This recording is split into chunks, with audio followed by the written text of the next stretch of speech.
ನಮಸ್ಕಾರ ಕೆಸಿಎನ್ ವಾರ್ತೆಗಳಿಗೆ ಸ್ವಾಗತ. ಮೊದಲಿಗೆ ವಾರ್ತಾ ಮುಖ್ಯಾಂಶಗಳು.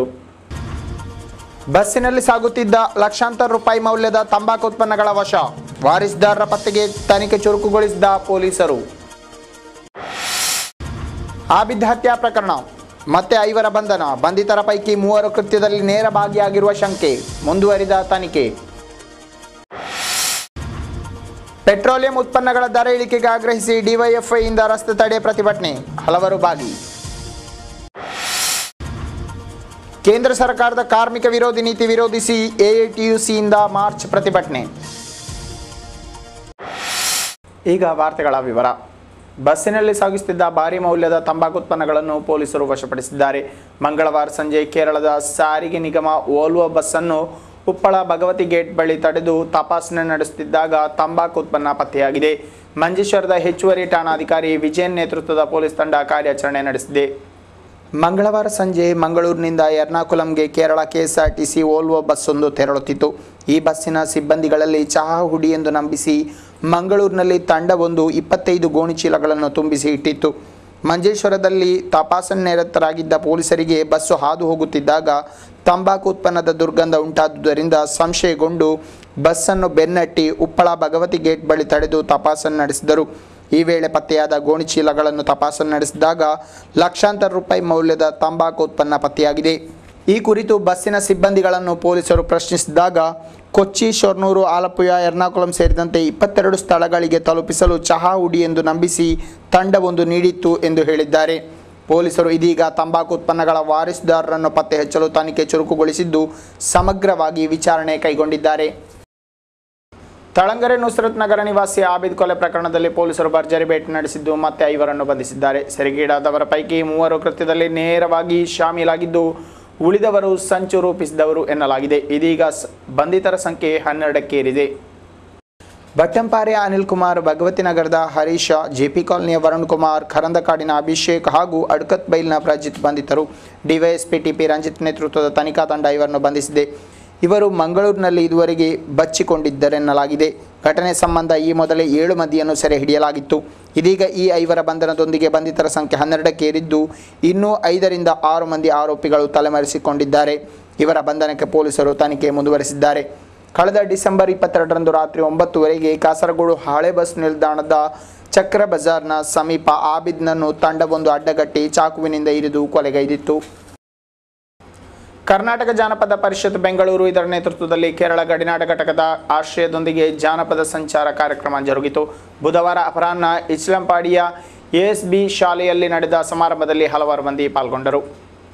ಕರ್ನಾಟಕ ಜಾನಪದ ಪರಿಷತ್ನ ಕೇರಳ ಗಡಿನಾಡ ಘಟಕದ ಅಧ್ಯಕ್ಷ ಕೇಶವಪ್ರಸಾದ್ ನಾಣಿತಿಲು ಅವರ ಅಧ್ಯಕ್ಷತೆಯಲ್ಲಿ ನಡೆದ ಸಮಾರಂಭವನ್ನು ಕರ್ನಾಟಕ ರಾಜ್ಯ ಮಹಿಳಾ ಆಯೋಗದ ಅಧ್ಯಕ್ಷೆ ಮಂಜುಳಾ ಮಾನಸ ಉದ್ಘಾಟಿಸಿದರು.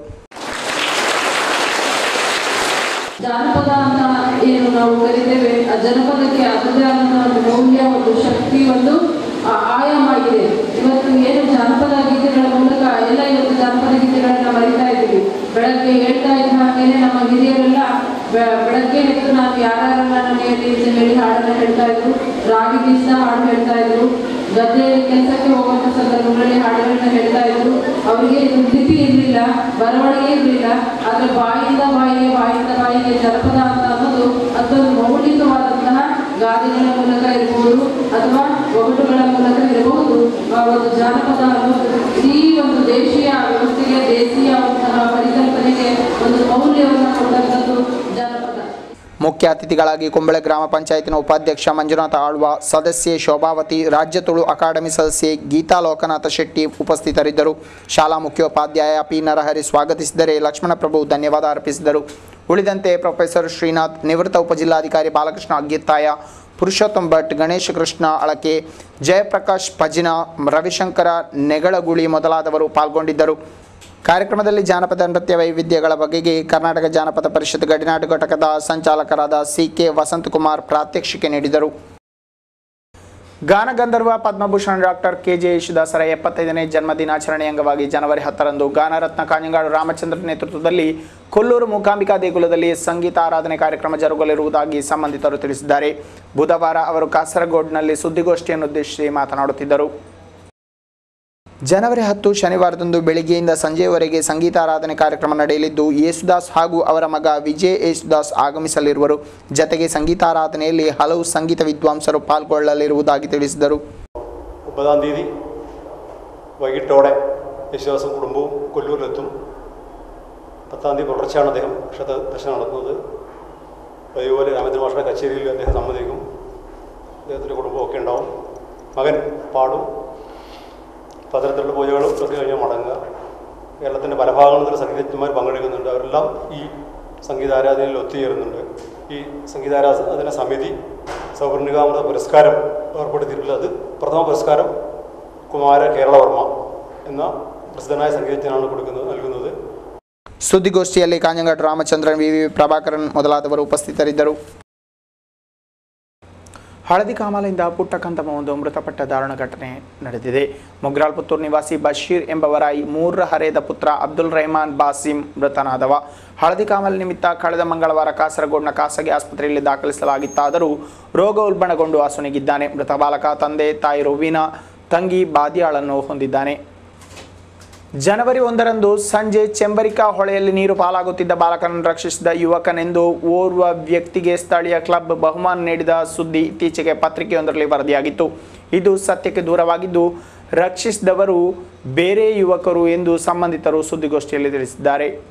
ಹೊಸ ವರ್ಷದಂದು ಸಂಜೆ ಸಿದ್ದಿಕ್ ಹಾಗೂ ಇತರ 2 ಬಾಲಕರು ಚೆಂಬರಿಕಾ ಹೊಳೆಯಲ್ಲಿ ಸ್ನಾನಕ್ಕಿಳಿದಿದ್ದು 3 ನೀರಿನ ಸುಳಿಗೆ ಸಿಲುಕಿದ್ದರು. ಆದರೆ ಉಳಿದಿಬ್ಬರು ಮೇಲೆ ಬಂದರೂ ಸಿದ್ದಿಕ್ನಿಗೆ ಮೇಲೆ ಏಳಲು ಸಾಧ್ಯವಾಗದೆ 25ರಿಂದ 30 ಮೀಟರ್ ದೂರ ನೀರು ಎಳೆದೊಯ್ಯಿತು. ಈ ವೇಳೆ ಪಕ್ಕದಲ್ಲಿ ವಾಲಿಬಾಲ್ ಆಡುತ್ತಿದ್ದ ಮೆಹರೂಫ್, ನಿಜಾಮ್ ಹಾಗೂ ಆಶಿಕ್ ಎಂಬವರು ಧಾವಿಸಿ ಬಂದಿದ್ದು ಮೆಹರೂಫ್ ಈಜಿ ಸಾಗಿ ಬಾಲಕನನ್ನು ಹಿಡಿದೆಳೆದು ನಿಜಾಮ್ ಹಾಗೂ ಆಶಿಕ್ನ ಸಹಾಯದಿಂದ ರಕ್ಷಿಸಿದರು. ಬಳಿಕ ಸಿದ್ದಿಕ್ನಿಗೆ ಪ್ರಥಮ ಚಿಕಿತ್ಸೆ ನೀಡಿ ಮನೆಗೆ ಕಳುಹಿಸಲಾಯಿತು. ಆದರೆ ಸ್ಥಳೀಯ ಕ್ಲಬ್ ಒಂದು ಇದೆಲ್ಲವನ್ನು ನೋಡಿ ನಿಂತಿದ್ದ ಯುವಕನನ್ನು ರಕ್ಷಿಸಿದವರ ಯಾದಿಯಲ್ಲಿ ಸೇರಿಸಿ ಬಹುಮಾನಿಸಿ ಜನವರಿ 5ರಂದು ಪತ್ರಿಕೆಯೊಂದರಲ್ಲಿ ವರದಿಯು ಪ್ರಕಟವಾಗಿತ್ತು. ಇದು ಸತ್ಯಕ್ಕೆ ದೂರವಾಗಿದ್ದು ಇದರಿಂದ ಮನಸ್ಸಿಗೆ ನೋವಾಯಿತೆಂದು ಸಂಬಂಧಿತರು ತಿಳಿಸಿದರು. തിരമാലകളിൽപ്പെട്ട കുട്ടിയെ രക്ഷിച്ചു മുനവറിൻ നാടിൻ്റെ ആദരം. ഈ മുനവർ എന്ന് പറയുന്ന കുട്ടി അവിടെ ഇവരെ കൂട്ടത്തിലുണ്ടായതാണ്.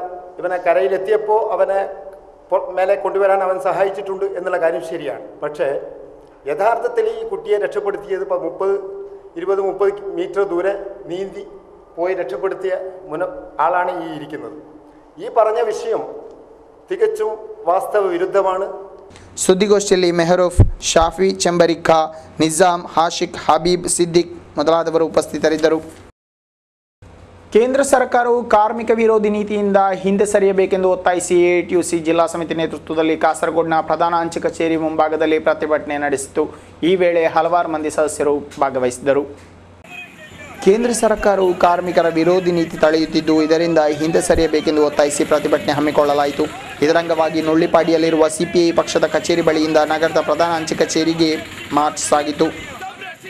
ಪ್ರತಿಭಟನೆಗೆ ಎಐಟಿಯುಸಿ ಜಿಲ್ಲಾಧ್ಯಕ್ಷ ಟಿ ಕೃಷ್ಣನ್, ಉಪಾಧ್ಯಕ್ಷ ಪಿಎನ್ ರಮಣ್ಣಯ್ಯ, ಕಾರ್ಯದರ್ಶಿ Biju Nithan B Rajan, tile workers federation ಕಾರ್ಯದರ್ಶಿ ಲೂಯಿಸ್ ಮಧು ಮೊದಲಾದವರು ನೇತೃತ್ವ ನೀಡಿದರು. ದುರಸ್ತಿ ಕಾರ್ಯ ಹಿನ್ನೆಲೆಯಲ್ಲಿ ಉದ್ಮಾ ವಿದ್ಯುತ್ ಕಚೇರಿ ವ್ಯಾಪ್ತಿಯ ಚೆಂಬರಿಕಾ ಫೀಡರ್ನಲ್ಲಿ ಗುರುವಾರ ಬೆಳಿಗ್ಗೆ 10 ಗಂಟೆಯಿಂದ ಸಂಜೆ 5ರವರೆಗೆ ವಿದ್ಯುತ್ ಮೊಟಕುಗೊಳ್ಳಲಿದೆ ಎಂದು ವಿದ್ಯುತ್ ಮಂಡಳಿ ಅಧಿಕಾರಿಗಳು ತಿಳಿಸಿದ್ದಾರೆ. ಅಂತಾರಾಷ್ಟ್ರೀಯ ಮಾರುಕಟ್ಟೆಯಲ್ಲಿ ಪೆಟ್ರೋಲಿಯಂ ಉತ್ಪನ್ನಗಳ ದರ ಕುಸಿದಿದ್ದು ಈ ಹಿನ್ನೆಲೆಯಲ್ಲಿ ರಾಷ್ಟ್ರೀಯ ಮಾರುಕಟ್ಟೆಗಳಲ್ಲೂ ತೈಲೋತ್ಪನ್ನಗಳ ದರವನ್ನು ಇಳಿಕೆ ಮಾಡಬೇಕೆಂದು ಒತ್ತಾಯಿಸಿ ಡಿವೈಎಫ್ಐ ಸಂಘಟನೆ ಬ್ಲಾಕ್ ಮಟ್ಟದಲ್ಲಿ ರಸ್ತೆ ತಡೆ ಹಮ್ಮಿಕೊಂಡಿತು. ಬುಧವಾರ ಕಾಸರಗೋಡು ಹೊಸ ಬಸ್ ನಿಲ್ದಾಣ ಬಳಿ ನಡೆದ ರಸ್ತೆ ತಡೆಯಲ್ಲಿ ಹಲವಾರು ಮಂದಿ ಕಾರ್ಯಕರ್ತರು ಭಾಗವಹಿಸಿದರು. ಪೆಟ್ರೋಲಿಯಂ ಉತ್ಪನ್ನಗಳ ದರ ಅಂತಾರಾಷ್ಟ್ರೀಯ ಮಟ್ಟದಲ್ಲಿ ಭಾರಿ ಕುಸಿದಿದ್ದು ಇದರ ಪ್ರಯೋಜನ ದೇಶದ ಜನತೆಗೆ ಲಭಿಸುತ್ತಿಲ್ಲ.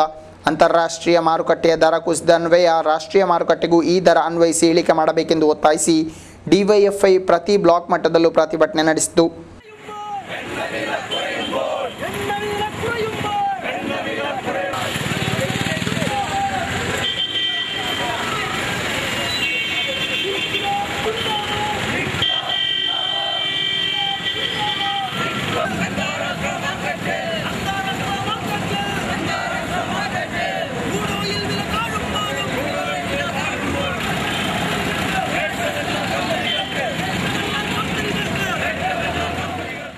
ಕಾಸರಗೋಡು ಹೊಸ ಬಸ್ ನಿಲ್ದಾಣ ಪರಿಸರದಲ್ಲಿ ನಡೆಸಿದ ರಸ್ತೆ ತಡೆ ಪ್ರತಿಭಟನೆಯನ್ನು ಜಿಲ್ಲಾಧ್ಯಕ್ಷ ಕೆ ಮಣಿಕಂಠನ್ ಉದ್ಘಾಟಿಸಿದರು. ಅಂತಾರಾಷ್ಟ್ರೀಯ ಮಾರುಕಟ್ಟೆಯಲ್ಲಿ 1 ಬ್ಯಾರಲ್ ಕ್ರೂಡ್ ಆಯಿಲ್ $148 ഉണ്ടാക്കുന്ന സമയത്ത് നമ്മുടെ രാജ്യത്തിനകത്ത് 70 രൂപ ഒരു ലിറ്റർ പെട്രോളിന് നമ്മൾ കൊടുക്കുകയും നമ്മൾ അന്താരാഷ്ട്ര മാർക്കറ്റിൽ ഒരു ബാരൽ ക്രൂഡ് ഓയിലിൻ്റെ വില $58 കുറയുമ്പോഴും ആ $58 കുറഞ്ഞ സമയത്ത് പോലും നമ്മുടെ രാജ്യത്തിനകത്ത് നമ്മൾ കൊടുക്കേണ്ടി വരുന്ന പെട്രോളിൻ്റെ വില 64 രൂപയോളം അല്ലെങ്കിൽ 70 രൂപയോളം കൊടുക്കേണ്ടി വരുന്ന സ്ഥിതി ഉണ്ടാകുന്നതുകൊണ്ടാണ്.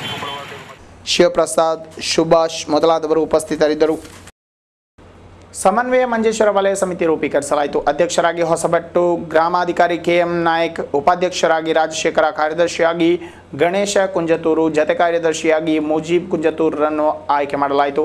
ಚಂದ್ರಹಾಸ ಪೂಜಾರಿಯವರ ಅಧ್ಯಕ್ಷತೆಯಲ್ಲಿ ಸಮಿತಿ ರೂಪೀಕರಣ ಸಭೆ ಜರುಗಿದ್ದು ಹಲವಾರು ಮಂದಿ ಸದಸ್ಯರು ಭಾಗವಹಿಸಿದರು.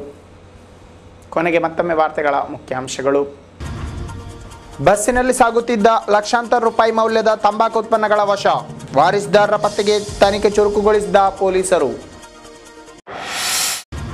ಆಬಿದ್ ಹತ್ಯಾ ಪ್ರಕರಣ, ಮತ್ತೆ 5 ಬಂಧನ, ಬಂಧಿತರ ಪೈಕಿ 3 ಕೃತ್ಯದಲ್ಲಿ ನೇರ ಭಾಗಿಯಾಗಿರುವ ಶಂಕೆ, ಮುಂದುವರಿದ ತನಿಖೆ. ಪೆಟ್ರೋಲಿಯಂ ಉತ್ಪನ್ನಗಳ ದರ ಇಳಿಕೆಗೆ ಆಗ್ರಹಿಸಿ ಡಿವೈಎಫ್ಐಯಿಂದ ರಸ್ತೆ ತಡೆ ಪ್ರತಿಭಟನೆ, ಹಲವರು ಭಾಗಿ. ಕೇಂದ್ರ ಸರ್ಕಾರದ ಕಾರ್ಮಿಕ ವಿರೋಧಿ ನೀತಿ ವಿರೋಧಿಸಿ AATUCಯಿಂದ ಮಾರ್ಚ್ ಪ್ರತಿಭಟನೆ.